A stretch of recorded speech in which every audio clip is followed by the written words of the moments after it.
Nick Teasdale. When you were growing up, what did the canal look like? A lovely overgrown jungle with grass at the bottom that's been grazed by cattle. When was it a rubbish dump? It was a rubbish dump for many years in the 20th century, and I tried to clear it. Did it have any water when you were young? Section of it, and it filled up with water, so it does hold water. Mr. Nick Teasdale, that's all for now. Thank you. This is the Deeping Lock. Now we're going to interview King James. Welcome to the show where we interview famous people. Today we're interviewing King James first. Hello. So, what do you think of the Stamford Canal? I think it's fantastic. And when was the Stamford Canal built? It was built in 1670. And who built this magnificent canal? The person who built this canal was Daniel Wigmore. So what was the canal used for? The canal was used for boat access and delivery goods. Thank you. Now we are going to see King James sign the document that agrees the plans of the canal. I will sign this document.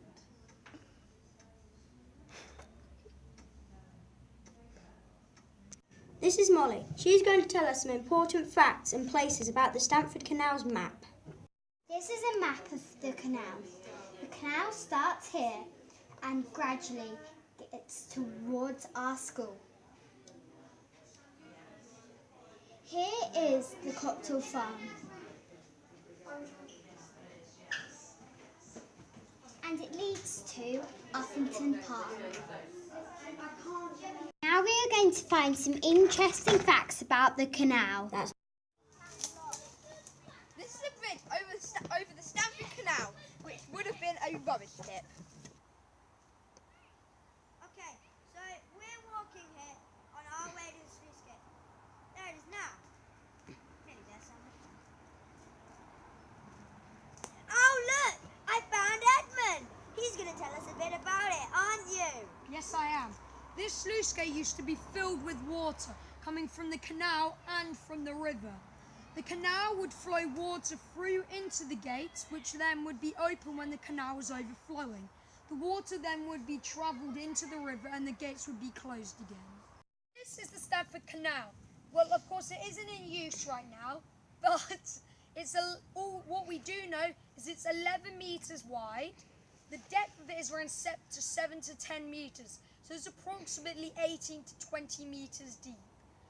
Now, this is Felix, who is also going to be telling us about some comparisons with the width and the depth of the canal. Well, as it is apparently 7 to 10 metres deep, that's taller than majority either 3 to 5 men on each other's back. And 11 metres in width, I don't know a man that big, personally. Probably around the size of one bus. This is the part of the canal that has dried up. This all used to be a rubbish dump.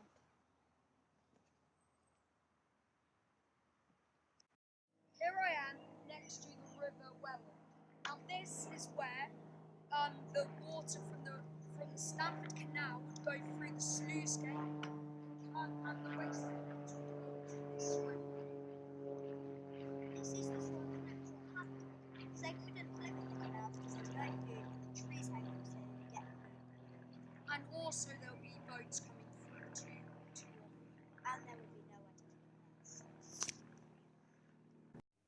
Thank you for watching.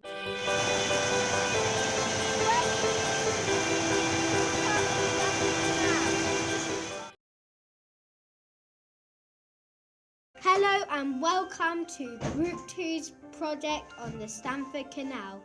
Hope you enjoy. Now we are here with Mr. Nick Teasdale. So, Mr. Teasdale, what was it like clearing our part of the canal? It was really hard work because people from the village and passers-by had put in lots of mattresses and old fridges and bits of grass cuttings, and we spent 2 or 3 weeks clearing it all out. Do you have any plans for it in the future, Mr. Teasdale? I like to use it now as a wildlife reserve now. It's a lovely part of the farm where no humans go very often, so it's really nice for wildlife and grazing of animals. Do you think the water will ever come back? And do you want it to come back? I'm not sure it's going to be possible to flood the canal in its total state again, but I'd like to see parts of it restored, yes. How has it changed since you first saw it? And how long has there been no water in the canal? I don't think there's been water in the canal for well over 100 years, but it has changed a little bit. In 1953 there was a big flood in East Anglia, so they bulldozed bits of the canal to make a big flood bank to stop it flooding the village of Tattington. Thank you for your time, Mr. Teasdale. Bye. Thank you, girls. Bye-bye. Thank you. Clock house. So, basically, London were getting a little bit fed up with Stamford doing this barbaric act, and even in those times, there were people who were conscious of animal rights. So what they said was, look, you're going to have to stop doing this act. So each year, they would arrest all the perpetrators. Next year, it would start up again. So in the end, London got very annoyed and they sent up the redcoats. Can you see that line of soldiers on the horses? And remember, this was 1839. The townsfolk of Stamford thought, you can't stop us running the bull. It's our tradition, it's our town. And they said, no, you're going to have to stop townsfolk. And he didn't want that to happen. And he went over and he spoke to the officer in charge and said, if you start arresting my people, there's going to be a fine. And none of us want that. So do you know what they did? They arrested the bull. They arrested the bull, and the people went home, and the soldiers went back to London, and it never happened again. What a brilliant outcome. And you know, I say this Georgian festival, and the children chase a bull through the town. Not a real one. No, that's a good point. Not a real one, but that's to sort of honour our tradition. Oh, okay. So in September, if you're about, come to Stamford and you can chase the bull. Did any of you know about that? No. Yeah. This is blue clay. I found it by digging with my friends at Copthill School in the canal. It was quite hard to find, but we managed it.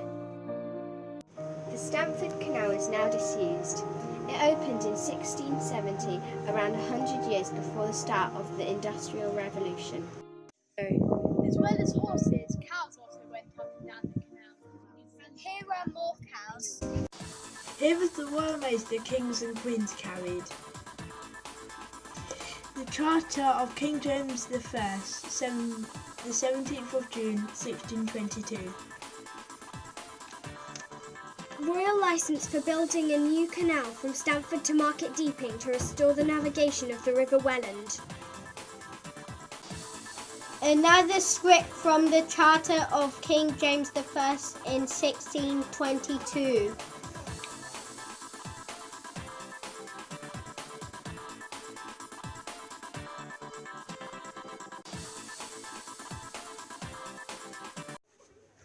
Thank you for watching.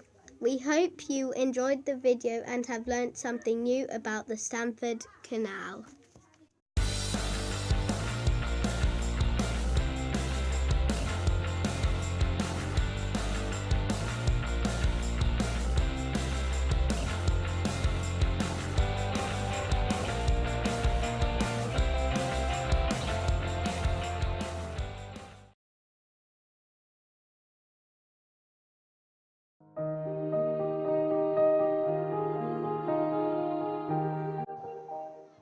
So, Henry, when was the canal starting to be built? It was built in 1664.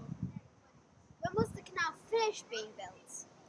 It was finished being built in 1670. Who was in charge of its building? Daniel Bickmore. How did they get permission to build the canal? King James I signed the contract.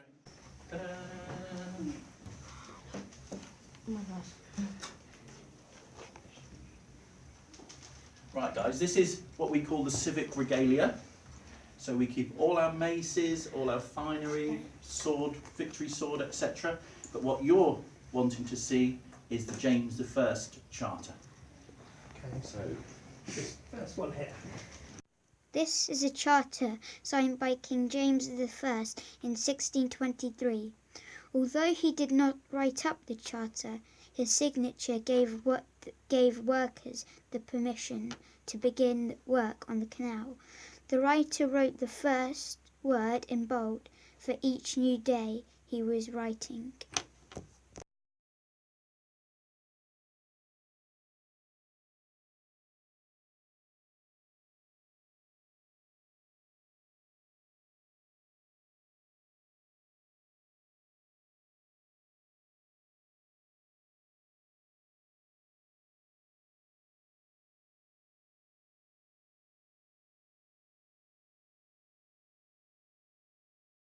Here I am digging up some blue clay.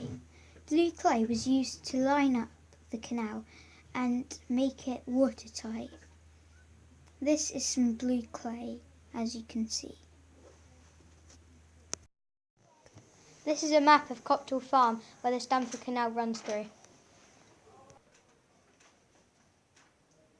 Today we're interviewing Mr. Nick Teasdale, part of the family who owns Copthill and the surrounding fields. The canal near the bridge being used as a rubbish tip. How long did it take to clear out the rubbish tip, and what sort of things were in it? In the canal there were old fridges and mattresses and grass cuttings, and it took me 2 or 3 weeks of hard effort to clear all the rubbish out. Do you know anything about the book of the canal? I've heard about the book and I've read it in parts, yes. Do you think we can allow the author to add our part of the canal in his book so he can tell other people about it? I'm sure the author would be really interested to know if you're doing this project, and yes, they might be interested to hear what you have to say and you've learnt about it. How long have you owned this part of the canal? The Teasdale family owned the farm in 1930s, so we've owned it for about 85 years. Do you think it can be used again, or would you like it to be an interesting part of history? I think it'd be very difficult to make the canal usable by canal boats again, and at the minute it's a lovely old bit of history and it's a lovely nature reserve as well. Thank you very much.